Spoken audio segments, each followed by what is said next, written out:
Fast forward a couple years, my youngest is headed off to college. I start doing what I call a rest of life evaluation. You know, what do things look like for the next 20, 30 years? And golf and fishing, although would be fun, it just doesn't have the appeal. And just playing an instrument came to mind. And if I'm going to play one, I decided to try this thing that Edgar Meyer made sound so good.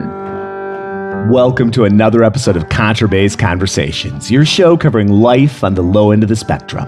I'm your host, Jason Heath, and I am really excited to bring you today's show featuring Stuart Pearce. And we are doing something today that I've been hoping to do for quite some time, and that's chat with someone who just picked up the bass, an adult beginner, we'll call it, or adult amateur, or whatever term we want to use. Adult learner is another term that we were using at the International Society of Bassists Convention this summer. But a large percentage of the show's audience, and certainly a vocal percentage, are adult beginners, people who have picked up the bass kind of midlife and are exploring it and becoming true, in the most wonderful sense of the word, bass geeks. I find it so fascinating why they picked the bass, what their experience is like, and how it's different from so many of the people that I teach, the teenagers, people preparing for college auditions, people in college. That's been most of my experience. What's it like being an adult beginner? And advice for those that might be thinking about picking up an instrument. My dad was such a fan of playing the guitar and playing the ukulele, and he even bought a banjo, and he was the true adult amateur instrumentalist. He just loved that so much. He always wanted to play with me on the bass and him playing some guitar and singing some songs. So this is very near and dear and true to my heart. And it comes to you in three parts. We start with Stuart talking about why the bass. Why did you pick the bass? I'm fascinated by that question whenever someone picks the bass, but certainly mid-career, midlife, why the bass? So we start there, the story of Stuart's unique bass, this aluminum bass. Part two, the challenges. What's it like learning the bass as an adult? What's been surprisingly difficult? And then part three, advice for those thinking about picking up an instrument. We've got some great sponsors for this episode. We'll be chatting later about Upton Bass and the Bass Violin Shop. But let's dive into part one, why the bass? Did you play an instrument before you picked up the bass? The background... I'll start way back. Okay. I had piano lessons when I was 8, 9 years old. Did that for probably just a few months and didn't stick with it. Just never felt like I really connected with the instrument. So, but got some of the basics of timing and reading the basics of music. Then 6th grade, played the French horn in the school orchestra for a while. So got a decent foundation with music and instrument there, but really didn't touch an instrument after that until 3 years ago. 3 years ago this summer. So what inspired you, I'd love to know, to pick up an instrument and then maybe the bass? Right, and why the bass? Yeah. Edgar Meyer's and Jerry Douglas' Skip, Hop, and Wobble, that CD. Mm-hmm. I played that a lot many, many years ago when it first came out, and just really enjoyed it. And when the bass parts were playing, I turned that up, but I didn't really understand the instrument or what was creating that. But I love that part of the song. Some of those songs just really stand out with the bass parts. So fast forward a couple years, my youngest is headed off to college. I start doing what I call a rest of life evaluation. You know, what do things look like for the next 20, 30 years? And golf and fishing, although would be fun, it just doesn't have the appeal. And just playing an instrument came to mind. And if I'm going to play one, I decided to try this thing that Edgar Meyer made sound so good. And started off by renting one for about a year, and then I found this Fretchner, this aluminum bass. So really encourage people who are interested at all to give it a try and jump in, and you'll feel completely lost for at least a year or two. But it's very much worth it. how did it work for you when you first got that rental bass? Like, what did you start with? Were you taking lessons? Were you watching videos online? Like, were those first experiences with that bass like? Right. And talking about the adventure with my wife before we made the investment on buying one, she said, well, why don't you rent one for a while and make sure this is going to work out? So I looked around, and there was a local shop that happened to be right by where I drive by work every day. So didn't even know it was there. They didn't have any available. I got on a waiting list. Somebody returned one that was in really good shape, and I was next on the list. So grabbed it, got a tuner.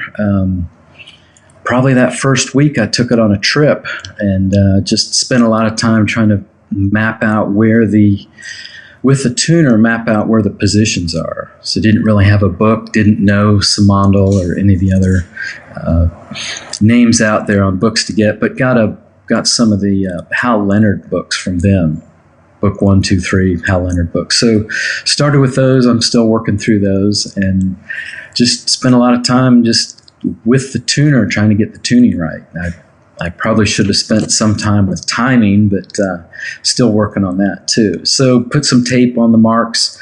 My son had played cello way back 10 years ago or 15 years ago, so I was somewhat familiar with the Suzuki method from observing him doing the lessons, and I played a little bit of his cello, but just a lot initially with that. And then Jeff Chalmers discovered double bass online. His videos were fantastic. Left hand position, right hand.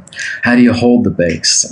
Just fantastic online resources, and just really realizing I've got to just spend time with the instrument, getting the tone down, getting the positions, and like a lot of people say, there's just a lot of real estate to cover up and down that neck. So okay, so Stuart plays an aluminum bass, which I know very little about, and he shares the story of that bass, how he discovered it, and some of the unique characteristics. Well, and I have so many questions, and this is going to be a lot of fun, but like maybe just that aluminum bass. Just tell me about that bass, like where you found it and what attracted you to that. Great story.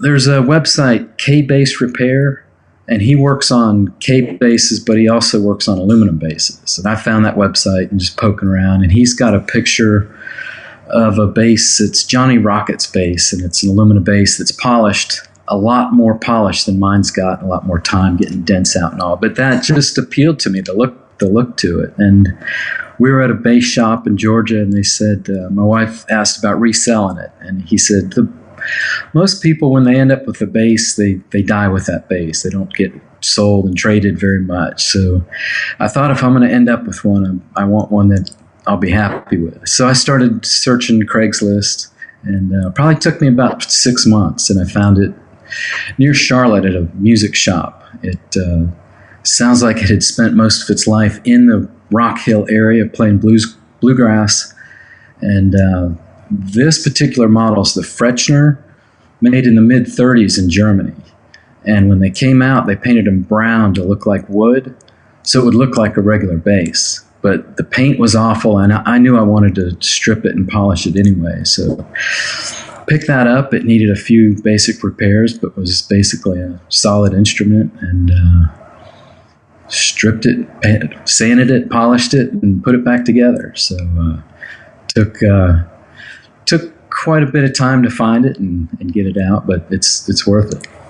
It's got a sweet sound. And it's a distinctive looking instrument and very cool. And it's fun to think about just the history. You know, I've got a modern bass now, so my bass has had a whopping one other owner, right? You know, it's like a 1995 bass. But my old bass was from like 1870, 1880, and it was so fun I love the history of that. Like it was in a high school in rural South Dakota, and it was like a really nice bass that was just and my teacher found it and restored it, and I just love looking at these instruments, and it's like you're just joining that instrument in their journey, right? It's like going through history, and you have it for a moment and care for it and make music on it, and then it continues on its way. It's something we're the caretakers for a while, and that's it. And that's a great story. I'm sure a lot of people have, is the history of the bass. And as far far as I know, it's a one-owner bass before me, but the guy that I got it from didn't really know. It probably sat in a barn for 10 or 20 years, and then the family was cleaning out and just took it to a shop to sell. So I don't think very many of the German-made aluminum basses survived World War II. If they were in country, they probably got recycled for the war effort. So the surviving ones are out of the country. And there are a few around. I don't know of any personally of anybody that has some. But there's a little history on the aluminum bass. Upton Bass has a good history page. And Alcoa was the only other major manufacturer making aluminum basses. The main difference, this one's screwed together so you could take it all apart, rebuild it if you need to. The Alcoa ones are welded. This one has a wood neck. The Alcoa neck is aluminum. So a few slight design differences and probably some in how it sounds. Well, it's cool to see how you've gotten into it. I mean, you know a lot about the history of these and have like educated yourself on this. And that's got to be a fun part of the journey too. It is, and the bass is very well received. When I've played different places and played a local community concert, and a young player came up who was playing the cello and just fell in love with it. Mary Reed with New World Orchestra played with us that time, and she loved it. She said, I have to have one, but they're hard to find. They might be crushed, they might be in bad shape. Stuart's also had the chance to work with Craig Butterfield, who's the bass professor at the University of South Carolina. Wonderful player, former podcast guest, by the way, contrabassconversations.com/Craig Butterfield. And here has been Stuart's experience with the camp that Craig does and getting a chance to work a bit with Craig. I've been up to his conference for 3 years now, and has been there 2 years with this bass. Well, I'm sure he loves it. And Dr. Butterfield, Craig Butterfield, got a great friend, and I've had him on the podcast, and talk about someone who's just a burning American roots, newgrass, whatever you want to call, player. He was actually at the ISB convention, and I got to see him play, and it was so fun to see him live. So it's so great that he's fairly close to you, just a couple hours drive. Yes, and while we're on that, he and his students put on the South Carolina Bass Musicians Association annual conference, and best deal going on the planet, the best kept secret. For less than $100, you get about 2.5 days of time with him and whoever the visiting instructor is, and master classes, and just a really well put on event. A great shout out to him and the effort he puts into that. So yes, I've really enjoyed meeting him, and just right up the road, like you say. Coming up on part 2, the challenges. What's it like learning the bass as an adult, and what's been surprisingly difficult? And I'd like to give a shout out to our sponsor, Upton Bass. So great to have Upton on board. And if you have not checked out the car model Upton double bass, definitely check this out.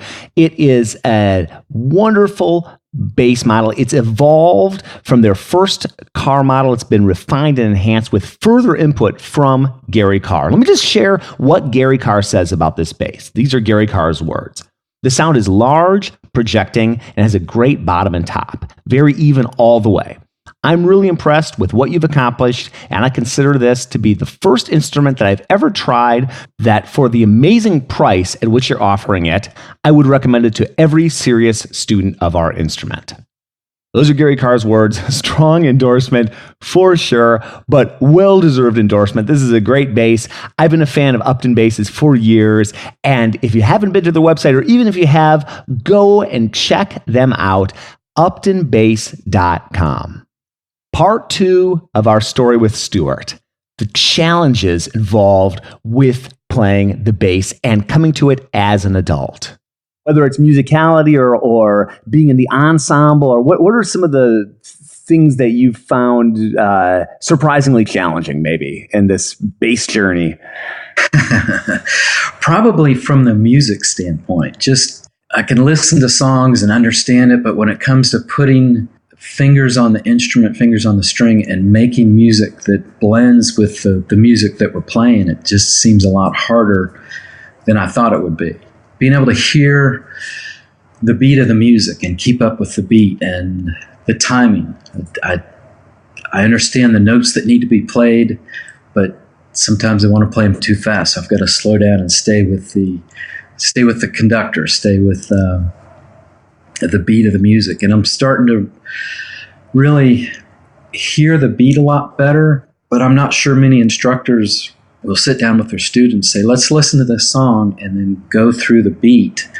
Basic things that a lot of instructors and students learn in elementary school. I don't know, like a 4/4, it's used, or I'll start with a 6/8. It's usually the emphasis on the first and the fourth beat of the measure, right? I didn't know that. So there's a little bit more emphasis and can help pick it out better once you know that. So just having to review some of those basics and understand it, and then want to blend in with it. And in order to overcome that, I like to connect with the instrument. And what I mean by that is it's a real simple, I hear a song and it might not be a favorite, but it's got a hook that stands out to me, like Smoke on the Water. E-G-A, E-G-B-A, E-G-A-G-E. And just really simple, few notes. I looked them up, I wrote them down, I went to the instrument, I started playing it. Instantly, I could hear that what I'm playing, I recognize, and it makes sense. So it helps to overcome some of those initial, how does all this work together and make music? Smoke on the Water is a great example, because I was warming up one day and they amplified through the system, and I'm playing it, and I don't know how it sounds really in the audience, but one of the trumpet players walks in and says, "Oh, I love that warm-up sounded great." It's just a few basic notes that can really connect me with the instrument and the instrument with the audience. So it's just been fun. Starting pizzicato, or did you also have a bow, or what how did that work for you? I started both pizzicato mainly to learn the positions, and then in the videos and the reading I'd done, it sounded like the best thing to start with was the bow for the nice consistent tone that you can generate. So started arco pretty much right away. And then just working through a lot of things online. The church I go to has a contemporary band and an orchestra, and approached the contemporary band and said, "I play double bass. I'd like to practice with you guys." And he said, "Yes, come practice with me." After probably a month or so, he said, "Join us for some services." So kind of jumped in both feet right away. Some basic songs, and really stuck with what I heard one of your guests call the money positions. Half and first position. Was terrified to move out of those positions for probably a year after that. But really starting to explore some of the neck positions and areas now. Good resources, good local encouragement, and taking a few lessons. One local musician, more from the musicality standpoint, took a lesson with a local professor, and a lot of emphasis that I've seen online is making sure position is right, your posture is right, the way you're holding the bass, the way your positions on the strings are right. So wanted to make sure that was all very solid so I didn't hurt myself. Could play long term and just make sure that was solid. So my first year up at the Craig Butterfield's convention, I signed up for a master class, and just not really knowing what to play or what to do, just played something out of book one, and it was pretty intense being in front of him for an hour, just getting helpful suggestions. But it was great. He's a great teacher, and really enjoyed the time. And here's something that I don't think about, because I started playing in fourth grade, like so many people. I played violin and orchestra, and then I switched to bass in seventh grade, I think it was. And now here I am, 41 years old. How many years have I been playing? How many repetitions have I had? And ensemble repetitions. How many hours of my life, I almost shudder to think about this, but how many hours of my life have I spent in ensemble rehearsals? And that's something that when you come to the bass later in life, you just don't have I think that's a fascinating topic, and it's something that Stuart and I dig into. And the repetitions, not only practicing scales by yourself, but playing with a group, playing with others, playing with a conductor that is directing the music, and learning to remember to keep an eye on him. And for me, what do the motions mean? What do the 3/4, the 4/4, the cut time motions mean? So I was confused for a while where the downbeat on 4 I thought was the downbeat for the next one. The way he was doing the motions, it looked like 4 was the initial. So I kept getting off. And there was a little app for a Mac about conductor motions. I downloaded that. It's like, now it makes sense. Follow along with that. So right, a lot of that little stuff that goes on in middle school that you just take for granted, but the time in the classroom I really missed, or it's been so long I don't remember much of it.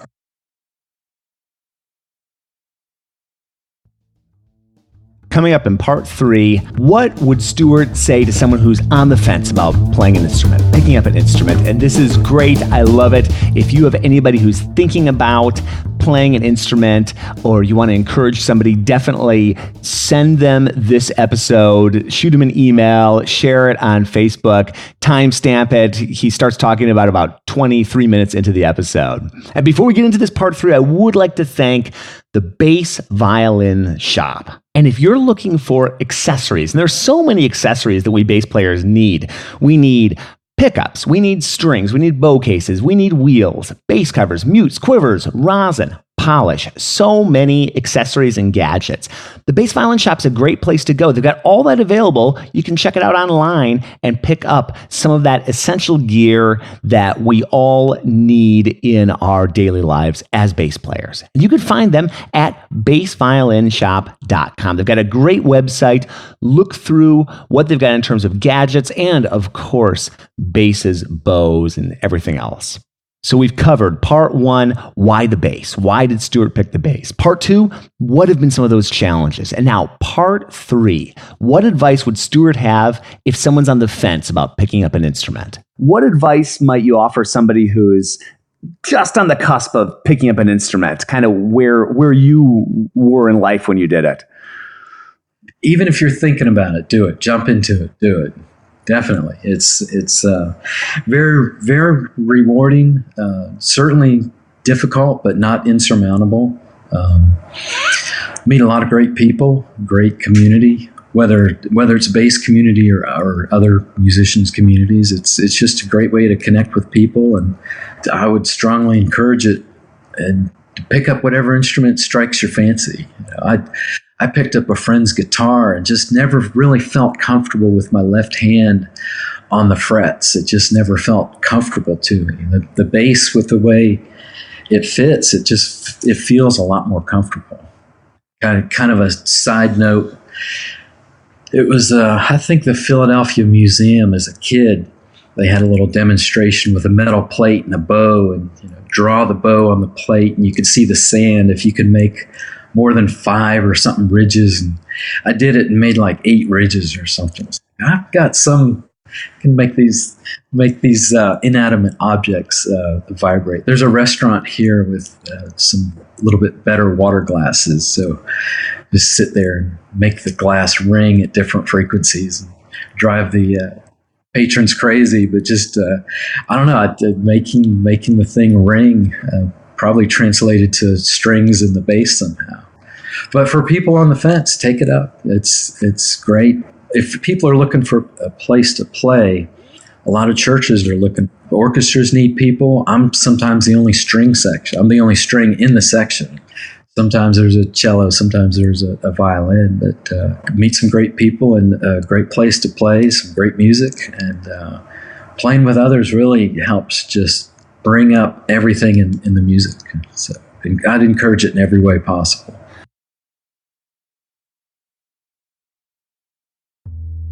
Thank you so much, Stuart, for sharing your experiences. I know that there are a lot of people listening to this that can totally relate. They're in your shoes. And for those people who have a friend who is thinking maybe an instrument, or they're one of those people that's always kind of, maybe that sounds like fun, I'm looking for something to do, like Stuart described at the beginning.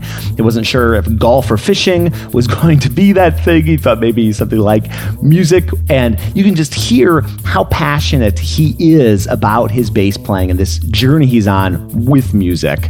So send him this episode.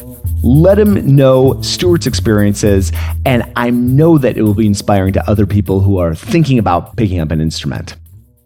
I'm so glad that you tuned in today. I'm having such fun doing episodes like this, or like the last episode with Rebecca Lawrence, with somebody who's in school. I've got a lot of other ideas in store for sort of reflecting the myriad experiences, for lack of a better word, that we all have in this music world, in the double bass world.